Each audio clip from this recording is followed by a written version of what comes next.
सम्मानित नागरिकों नमस्कार, मैं प्रवीण मिश्रा आप सभी के समक्ष एक बहुत ही ज़रूरी बात साझा करने के लिए यहाँ उपस्थित हुआ हूँ। और वो ये है कि दिल्ली की आबोहवा काफ़ी हद तक ख़राब हो चुकी है, लेकिन हम लोग इस बात पर सिर्फ एक दूसरे का दोषारोपण करते रहें तो ज़्यादा कुछ सुधार होने की गुंजाइश भी नहीं है। लेकिन इन सारी चीज़ों को लेकर महानुभावों के बीच एक चिंतन विषय पर हम लोगों ने आज एक टॉक रखा, जिसका नाम दिया गया zero green talk. Zero green talk एक ऐसा विषय है जहाँ पर हम लोग अपनी अपनी राय रखते हैं, बिना किसी को परेशान किए हुए, बिना किसी के डिस्टरबेंस किए हुए। तो आज ऐसा ही कुछ किया गया है। तो इस जीरो ग्रीन टॉक में क्या कुछ खास रहा, इसके बारे में हम लोग आइए जानते हैं महानुभावों से। तो सबसे पहले डॉक्टर कृष्णन जी को मैं आमंत्रित करता हूं, उनसे सुनते हैं कि उनका क्या भाव है। सर आइए, नमस्कार, स्वागत है आपका। मैं डॉक्टर कृष्णन कुमार, हिंदी का अध्यापक। मैं यही कह रहा था कि जैसे मेरे पास 100 गज जगह है घर के अतिरिक्त, तो मैं पिछले 3 वर्षों से उसमें जितना भी हमारा किचन वेस्ट है उसका प्रयोग करता हूं और गाय के गोबर का प्रयोग करता हूं। और मेरी आधे से ज़्यादा सब्जी मैं अपने घर का खा रहा हूं। और जो विद्यालय के अलावे अतिरिक्त समय मिलता है मेरे पास, मैं उसी में देता हूं और मैं उससे 100 एकड़ के बराबर आनंद ले रहा हूं। बहुत बढ़िया, बहुत ही मुझे बहुत हरियाली, छोटी छोटी चिड़ियों का घोंसला, उसमें 27 प्रकार का, जैसा कि धर्म जी ने एक बार देखा था, 27 प्रकार का उत्पादन मैं करता हूँ। बहुत ही अच्छा, साग सब्जी बहुत से धन्यवाद लेके सर। हरियाली। ठीक है, बहुत धन्यवाद। बहुत धन्यवाद, थैंक यू। मेरे साथ हैं सुभाष वशिष्ठ जी। सुभाष जी, स्वागत है आपका। अपने बारे में, अपने कार्य के बारे में भी थोड़ा सा बताइए। मेरा नाम सुभाष वशिष्ठ है। मैं बुराड़ी में वशिष्ठ कॉलोनी में रहता हूँ और मेरी विज्ञापन कंपनी है और पैशन मेरा फ़ोटोग्राफी है। और फोटोग्राफी के साथ मैं सुबह अर्ली मॉर्निंग में वॉक पे जाता हूँ और पर्यावरण भी अच्छी ऑक्सीजन वगैरह मिलती है सुबह उठ के, और पर्यावरण से भी रिलेटेड हूँ। शब्दों से ज़्यादा चित्रों का भी असर पड़ता है पर्यावरण, और आप नेचर फोटोग्राफी करते हैं तो मुझे उम्मीद है कि बहुत ही अच्छा रहेगा। कहते हैं 1000 वर्ड की जगह एक फोटोग्राफ बहुत कुछ बोल देता है। बहुत बढ़िया, बहुत धन्यवाद, बहुत शुभकामनाएं आपको। दयानिधि जी आइए, नमस्कार। पर्यावरण के प्रति लोगों का क्या चिंतन है, इसी विषय पर हम लोग जीरो ग्रीन टॉक में आज बातचीत कर रहे हैं। और हमारे साथ है दयानिधि जी।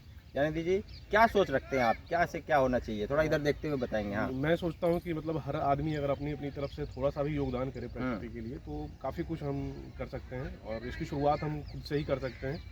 तो हर आदमी अगर अपनी अपनी तरफ से थोड़ा भी योगदान करे तो प्रकृति में हम काफ़ी कुछ अपना सहयोग दे सकते हैं। बहुत बढ़िया। तो क्या एक पॉइंट होगा जो हम लोग करना चाहिए, हमें कुछ ऐसा सलाह हो? मतलब हम अपनी इसकी शुरुआत घर से ही कर सकते हैं और अपने मतलब खुद से अगर करेंगे तो बाकी देख करके भी दूसरे लोग भी उसको फॉलो करेंगे। और काफ़ी कुछ आपसे सीखा है वेस्ट मैनेजमेंट के बारे में, जैसे घर का होता है, तो वो सब हम कर रहे हैं अपनी तरफ। बहुत बढ़िया, बहुत शुभकामनाएं, बहुत धन्यवाद। महिलाओं का भी बहुत योगदान है, खास करके पर्यावरण की यदि हम बात करें तो महिला यदि आपको सपोर्ट ना करे घर में भी, तो आप बहुत कुछ नहीं कर सकते हैं। लेकिन हमारे साथ हैं गार्गी गुप्ता जी, जो खुद करती हैं। तो आइए उनसे जानते हैं कि क्या कुछ और कर रही हैं। जी गार्गी जी, नमस्कार। नमस्कार सर, मैं गार्गी गुप्ता और पर्यावरण के प्रति पूरा जागरूक हूँ और अपने घर में किचन वेस्ट मैनेजमेंट में पूरा किचन वेस्ट को मैनेज कर लिया है। और लगभग मैं अपने घर की सब्जी पूरा अपने 50 गज के प्लॉट से ले लेती हूँ। बहुत ही बढ़िया, बहुत शुभकामनाएं आपको और धन्यवाद आने के लिए आज के इस जीरो ग्रीन टॉक में। आइए सर, नमस्कार।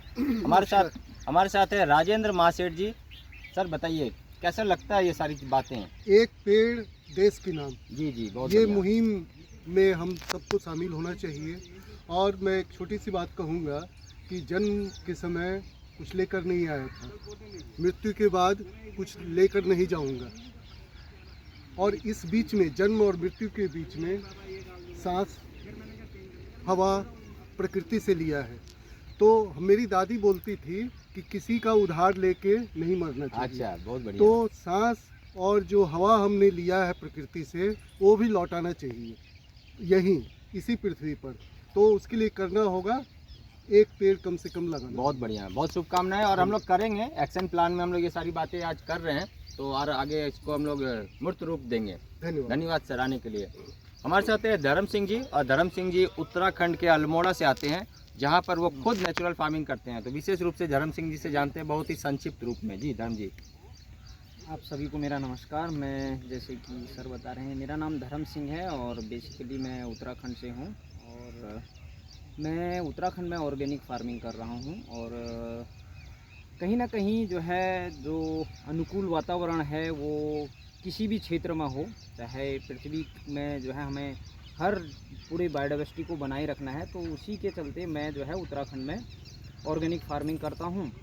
और जो लोग काफ़ी प्लान कर चुके हैं और उसकी वजह से वहाँ पर लैंड जो है बैरन हो रही है, बंजर हो रही है। तो मेरा मानना था कि जिस तरह से आपने देखा होगा अंग्रेज़ों के टाइम के जो ब्रिजेज हैं और ये सब बने हुए हैं, मॉन्यूमेंट्स बने हैं, अब हम उनको नहीं बना सकते हैं। सेम उसी तरह से उत्तराखंड में उत्तराखंड में ही नहीं, जो हिली एरिया में खेत बने हैं वो दोबारा बनाना बड़ा मुश्किल काम है। हालांकि हम उनको आबाद कर सकते हैं, जोत सकते हैं, लेकिन वो खेत बनाना बड़ा मुश्किल काम है।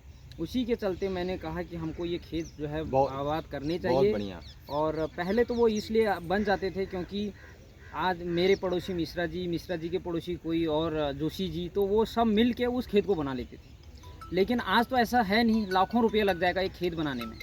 तो ये सब चीज़ें कहीं ना कहीं हमको अपनी ओर आकर्षित किए, तो मैं उसी के चलते एक प्रोजेक्ट लिखा था और ईश्वर की कृपा से थोड़ा आगे बढ़ चुका है। बहुत बढ़िया। हम लोग और भी विशेष रूप से बहुत बातचीत करेंगे धर्म सिंह जी से कि वो क्या कर रहे हैं, लेकिन मूर्त रूप में ये देखा जाए तो धर्म सिंह जी अर्बन गार्डनिंग को अपने घर से लेकर, अपने शहर से लेकर उत्तराखंड तक जोड़ चुके हैं, जहाँ पर वो फील्ड में फार्मिंग कर रहे हैं से भी हमने और बचा रहे हैं। कुछ जो चीज़ें सीखी हैं उन्हीं का हम वहाँ पे इम्प्लीमेंट कर रहे हैं, क्योंकि खेती पहले भी होती थी लेकिन हम उसको थोड़ा स्मार्ट रूप देके और जल्दी से बहुत अच्छे से बेहतर कैसे करें, वो सब यहाँ से सीख के और वहाँ पर हम उसको इम्प्लीमेंट। बहुत बढ़िया, बहुत धन्यवाद आपका, thank you very much. Rajiv ji हमारे साथ हैं। राजीव जी पर्यावरण मित्र हैं और पर्यावरण मित्र कार्यक्रम को और आगे तक ले जाने के लिए हम लोग बातचीत आज कर रहे हैं जीरो ग्रीन टॉक में। तो राजीव जी शुभकामनाएं और धन्यवाद कि आज एक मीटिंग हो गई। हाँ जी। शुरुआत में जब आप मिले थे तो बोले कोई आया नहीं, और अब ठीक लग रहा है? बहुत अच्छा लग रहा है जी, मतलब ये लग रहा है कि हम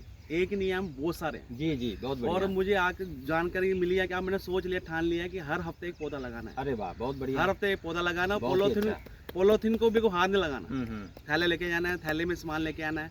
और जिसको कोई थैला यूज़ कर रहा है, थैली यूज़ करो, उसको बताना कि थैले का यूज़ करो, कपड़े का यूज़ करो। कुछ चीज़ें जो आप सोच रहे थे और आपने जब आज एक ग्रीन टॉक में देखा तो सब लोग वैसे ही कुछ नई नई चीज़ें बता रहे हैं। हाँ जी, मुझे बहुत ज्ञान मिला। जी ज्ञान मिला। बहुत जानकारी मिली और मैं इस पे आगे अमल करूंगा। बहुत बढ़िया। इसको आगे फैलाऊंगा, बहुत बढ़िया। अपने सीमित रखूंगा और आगे लोगों को बताऊंगा, बहुत ताकि धन्यवाद। जागरूकता बढ़े, पर हमारा निखरे। बहुत बढ़िया। जागरूकता से आएगी बदलाव, और राजीव जी को धन्यवाद देते हैं। और हमारे साथ है चड्डा जी। तो विशाल चड्डा जी से जानते हैं कि विशाल रूप में लोगों तक पहुंचने के लिए क्या अपने माइंड सेटअप को बनाना जरूरी है। तो विशाल जी स्वागत है। नमस्कार।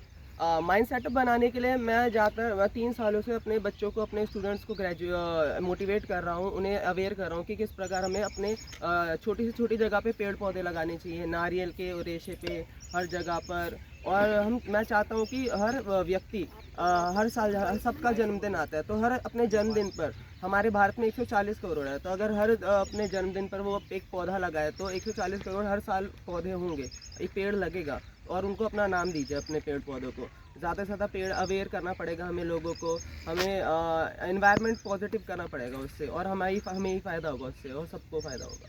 बहुत बढ़िया, बहुत शुभकामनाओं के साथ धन्यवाद देते हैं आप सभी पर्यावरण मित्रों का, जिन्होंने आज बुराड़ी आकर बहुत सारी चीज़ों को हम लोगों को जानकारी दिया है। लेकिन और भी है कुछ और महिलाएं जो हमारे साथ हैं, उनसे भी हम जानते हैं। तो एक बारी हम लोग उनसे मिलते हैं, तो उनसे जानेंगे कि और क्या कुछ हम लोग बदलाव लेके आ सकते हैं और इसके लिए क्या क्या ज़रूरी कदम है। हाँ, हमारे साथ है मधु तिवारी जी। तो मधु तिवारी जी स्वागत है, नमस्कार आपको। नमस्कार जी। कैसा लगता है जब पर्यावरण की बात होती है तो आपके अंदर क्या भाव आता है? लगता है कि थोड़ा सा हम लोग जागरूक हैं और जो प्रकृति से ले रहे हैं उस प्रकृति के बारे में सोचते हैं जब हम पर्यावरण के बारे में बात करते हैं। तो बहुत अच्छी बात है। क्या सुझाव देना चाहेंगे और नए लोग जो जुड़ रहे हैं उनके लिए एक दो कोई ऐसा लाइन, सेंटेंस कुछ हो वाक्य में?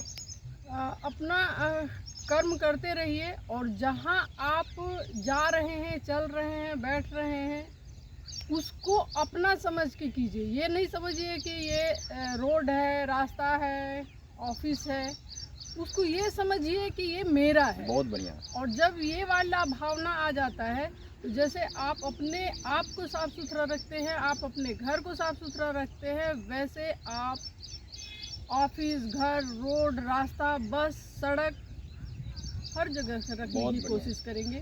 तो सेल्फ रियलाइजेशन होना चाहिए कि हम कैसे हैं और हम क्या दे रहे हैं। बहुत बढ़िया। तो ये मेरा कहना रहेगा कि बहुत। अपने आप को नियंत्रित कीजिए। बहुत बढ़िया, बहुत अच्छी बात है। आप ये मानकर करते हैं कि हमारे द्वारा किए गए प्रयास से हमारे पड़ोसी यदि सुखी होने लगे, तो आपको ऐसा भी करना चाहिए, क्योंकि पुरातन सनातन पद्धति रही है वसुधैव कुटुंबकम। तो अपनी ये सारी चीज़ें अपने परिवारजन को मानकर पूरे संसार का भला हो, ऐसा ही कुछ लेकर भाव यदि हम लोग उपस्थित होंगे तो हमारे पर्यावरण का भी भला होगा और प्रकृति का भी भला होता रहेगा। आने वाले समय में हमारे आने वाली पीढ़ी को ये सारी संदेश मिलता रहे, इसलिए ये वीडियो बनाया जा रहा है और आप तक पहुंचाने का प्रयास है।